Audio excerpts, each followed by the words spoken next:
You're watching The Wellness Hour, leader in medical news and information. I'm Randy Alvarez. Today's topic, what you need to know about liposuction.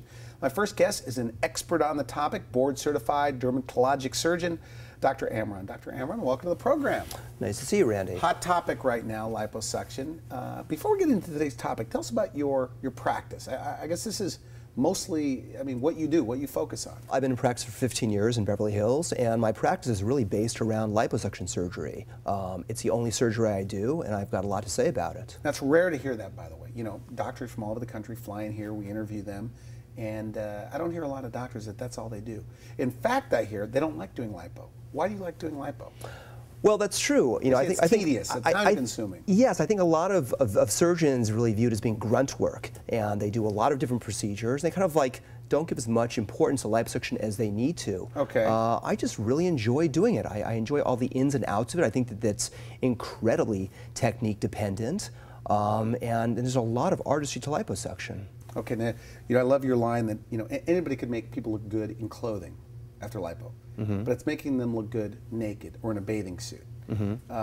So that's, does it take you longer to do it right? You know, what defines a great case, in your opinion? Well, I think a great result really comes down to two reasons. Number one is proper evaluation about who truly is a candidate for liposuction surgery. So let me make it clear about that. Okay. Liposuction is a tool to target genetic disproportion. It's that simple. So it's only for thin people? No, it's you know, I do people who are thin, I do people who are overweight, I do people who are normal weight. To me, it has nothing to do with that. I'm viewing my role in terms of how I'm balancing their body out. It's the patient's responsibility to keep their weight down and to exercise. And to me, whether they do it afterwards or before, it makes no difference. Really? So you don't say, hey, go lose weight first, do everything you can, then come back? No, I don't do that. And some surgeons do that. They say that you need to lose weight first, get to your ideal body weight, and then do liposuction. I view it as a balancing procedure. And many times, if I take somebody who is overweight and out of proportion also, and I reduce their disproportion, it motivates them many times to then go and lose weight and to get in shape.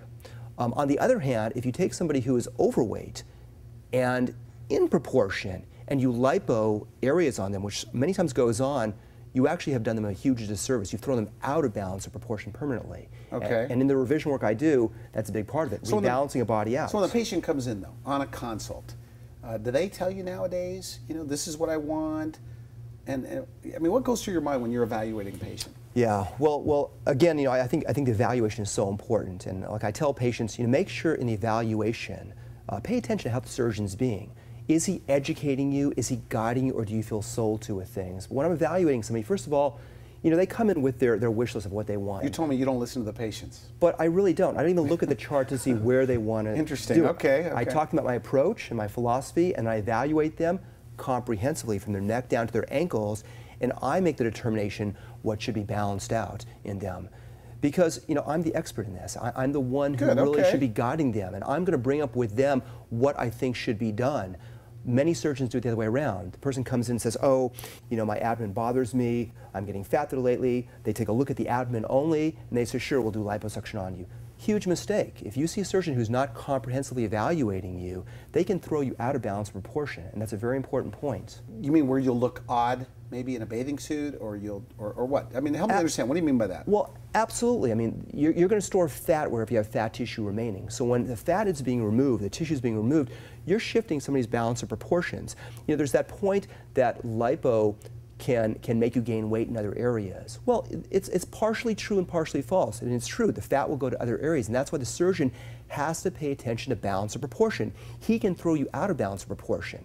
So I view my role as to balance a person's body out. It's a patient's role, like I mentioned, to lose weight and get in good shape. And they're two separate things. Okay, now what are the most popular areas of the body you treat? Well, it depends. I mean, I do a lot of men also, so it depends if you're talking about a man or a woman. So for women, what is For women, I do really all over the body. But the most common areas, probably the outer thigh area, the saddlebag area, the abdomen definitely, the inner thigh area, the flank and hip area. I mean, really for women, it's all over the place. The bra strap area? I do a lot of, no, absolutely. I do a lot of backs too. I think the back's a great area to do. Many times people have fullness there, and then with time, it tends to want to drop and get worse. You know, I call those areas gravitationally prone. If you go to my website, I label specific areas gravitationally prone areas. What I mean is that with time, they drop and get worse. And if you catch them with lipo, not only in the short term do you get the improvement, but long term it tucks the area up so it stays tucked up. Like the neck, for example. Like the neck, for example, that's right. In men, that's a very common area to do. In women also, if you don't catch it early, if you've got fullness, it drops and drops and drops, and then it gets worse. And so your only if you options. do it earlier, what happens? I mean, it sounds obvious, but what's the benefit? Well, if you do it early early on, before the elasticity has dropped too much, not only in the short term does it tuck up and stay tucked up, but long term it really reduces or even can prevent the need for a facelift. And I think for a man, that's a huge benefit. Arms on women, same thing, catch it early? Absolutely, arms on women. You know, when women's arms are full, when they're younger, their 20s, 30s, or 40s, it gets worse with time because it gets looser with the gravity. So by removing the weight of the fat, it reduces the weight that the skin is holding, and also it causes the skin to lift up and tighten. It stays more tucked up. That's right. Okay. It's like a firming. You're actually providing support. So the bigger benefit begins to be years later. If you didn't do the liposuction, it's going to drop, and then your only option is a surgical lifting procedure. I want to ask you a question because it seems like the world out there of lipo is divided. Some do it under general, some do it under local. You like local. You have specific reasons why. Tell me about that. Well, you have two groups of surgeons in the U.S. doing liposuction primarily. You have plastic surgeons and you have dermatologic surgeons like myself. The plastic surgeons almost always like to do it under general anesthesia. The dermatologic surgeons, like Jeff Klein, who I know was on your show, like myself, the dermatologic surgeon. Came up with tumescent liposuction. That's right, where it's done purely under local anesthesia, where the patient is essentially awake. It has huge advantages. So you're either doing it under general or you're doing it under local. Under local, there's three advantages. Number one is safety. There is no comparison. So they're somewhat awake, in a way. That's right, they're conscious. Okay. So the first part of it is putting a numbing fluid in, we'll talk about that, and then the next part of it's the liposuction. And during the liposuction, they feel really nothing. It feels like, kind of like a massage, you're feeling pressure in the area. But back to the benefits of local anesthesia. Number one is safety. There's no comparison. Lipo under general has a much higher complication and mortality rate, actually about a 1 in 5,000 death rate under general anesthesia. Right? Under local, it's never had a death in over 20 years in millions of patients when done properly. It just seems very painful, though. I mean, that's what a fear of mine would be. It sounds like I want to be awake during that. You know, I'd feel the same way too. I don't like things done to me. When I get time for a flu shot, I'm kind of like cringing a little bit.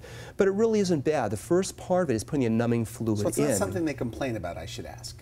That means when it's all done, they don't say, what do they say? Afterwards, almost all the patients say, wow, I'm amazed at how easy it was. They're all scared about it beforehand, and afterwards say, wow, you know, it really was so easy. I'm shocked at how easy it was. The part I'm not getting, though, is why is it a better result doing it local? Okay. That's the part I don't get. So back to the benefits. Number one is safety. Okay, we talked about it. Number two is recovery. Much faster recovery because the local helps prepare the area, allows much more pure fat removal, very little bleeding, much less bruising. You walk out feeling great. 2-mile walk the next day, back to work in a couple days. Patients are shocked at how easy it is. Okay. But let's talk about results, because that to me is the biggest benefit of local anesthesia. Under general, think about it. You're lying there with a tube in your mouth, dead weight, being rolled around at best. It's impossible to get proper positioning. Liposuction is probably the only surgery I can think of where you actually want or need your patient moving to assume proper positioning. Interesting. Because if you're at the wrong angle with your contouring and sculpting, you're either jabbing the muscle, which causes unnecessary bleeding and trauma, or you're poking or jabbing or tenting the skin. So let me demonstrate what I mean about that. Okay. So the first part I was mentioning is there's two aspects of the way I do it. By the way? These are called cannula. This is a cannula. Okay. That's right. And there's two types. This is called the infiltration cannula to put the fluid in. And it's not a needle, it's a cannula. It's got a blunt, rounded end to it. It's got a lot of little holes on it that let the fluid go into the fat. Okay. So the first part of the procedure, I put the fluid into the fat and do the numbing part of it. But it's also preparing for the removal of fat. And that feels like a little pinching under the skin. It's very tolerable. You feel very little as that's done. It takes about 20 minutes for that to occur. The next part of it is doing your contouring and sculpting. So let me talk about my technique for a second. All right. Because this is what it's really all about. It's all about what goes on under the skin. You're dealing with, many times, a thinner fat layer. And if this represents, if I don't know if the camera can get green, this. we've got it. So the green If the green represents the muscle, and the blue represents the skin, we're dealing with this layer called the subcutaneous fat layer between the skin and muscle. Interesting, okay. And under general, there's no way to get proper positioning, and many times what goes on... That means when the patient's completely out... When the patient's out, you don't have really much control you don't of have the control of their position. You're doing curved areas of the body with straight instruments. These are some of the cannulas I use. They're called micro cannulas. They're very thin cannulas that I have specifically designed for me. And what's going on under the skin, remember this is really a blind procedure, it's so tactile, is that I'm very careful so it's to a feel. always... It's more of a feel. Absolutely. It's a blind procedure. Even more than a seeing, a visualization, it's a feel. And I always want to know exactly where I am. And that's one of the problems I have with some of the new technology. You know, the lasers and ultrasound where you're melting fat, you know, to me, it actually, I don't have the same control. I've used those machines as physically sculpting and contouring and whittling that fat layer down.